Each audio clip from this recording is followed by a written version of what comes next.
Hi, my name is Justin Bethel. This is my informative speech for Communications 101. I'd like to first thank my audience for being here.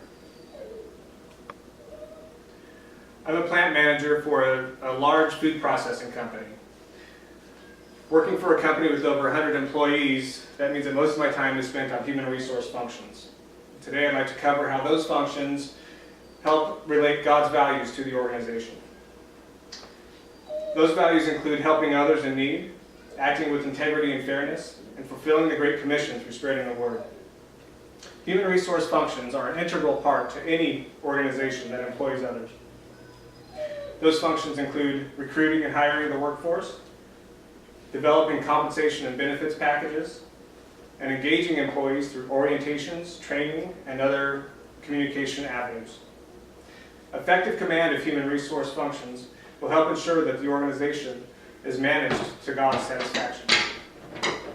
First topic that I'd like to discuss is recruiting and hiring of the workforce.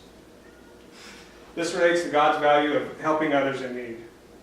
1 John 3:17 says, "But if anyone has the world's goods and sees a brother in need, yet closes his heart against him, how then does God's love abide in him?"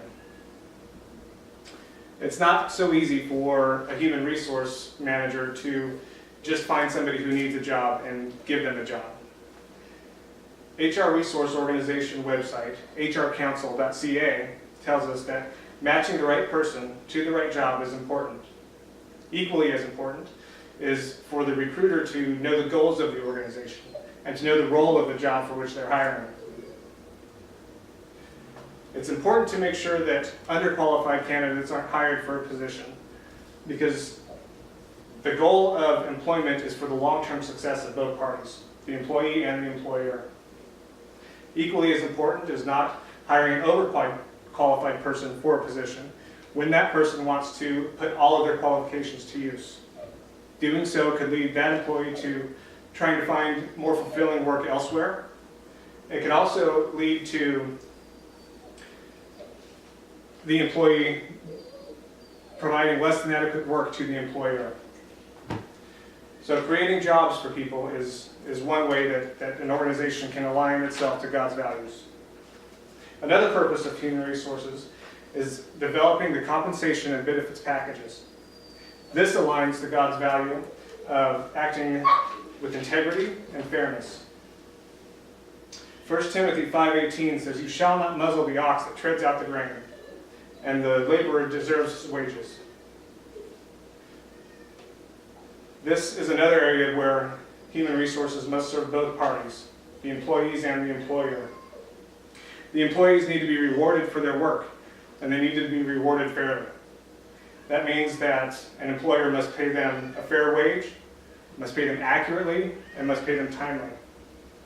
The other hand of that is human resources must also make sure that payroll does not become an impossible burden for the company. A company that pays too much money in payroll won't be around long enough to provide those long-term jobs. An example of that came in 2012 when the Hostess company filed for bankruptcy.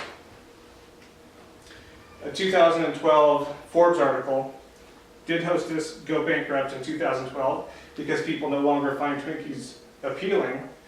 tells us that the major factor with Hostess closing was the, quote, "inflexible and uncompetitive collective bargaining agreements." Hostess at that time had 18,500 employees, most of whom were represented by large labor organizations. As sales declined and debt mounted for Hostess, the main reason why they went under was the inability for human resources to match wages and benefit payments to company needs. So it's important for an organization to act fair and with integrity on both parts, for the employee and for the employer. Finally, the last function of human resources is to communicate companies' goals, philosophies, and its general direction to all employees. This speaks of the value of fulfilling the Great Commission and spreading the word. Psalm 96:3 says, "Declare his glory among nations, his marvelous works among all the peoples." This means that in whatever we do, we need to give glory to God. Now, great care and attention must be paid so that no discrimination is done or laws broken. For religious services, those who are nonprofit, they are able to hire like-minded people and to spread their word at will. But for-profit, non-religious service companies who want to run their company according to God's values must take more care to ensure that they're doing so in abiding by the law. Now, that does not mean that employers can't speak of God and their faith, but what the United States Justice Department website, justice.gov, says is that employees must not feel like they have to choose between faith and their jobs. So employers must take care to make sure that they are not discriminating. Now, Human Resources has opportunities to give thanks to God when they're teaching employee regulations and rules. And they also teach the company's ethics. Now, it's key that Human Resource teaches that the ethics are commanded by God. And they give thanks to God for the success of the company and the success of the individuals. To conclude, human resource functions act as an essential part of the organization. They offer infinite opportunity to align the organization, its leadership, and its employees with the glory of God. Thank you very much.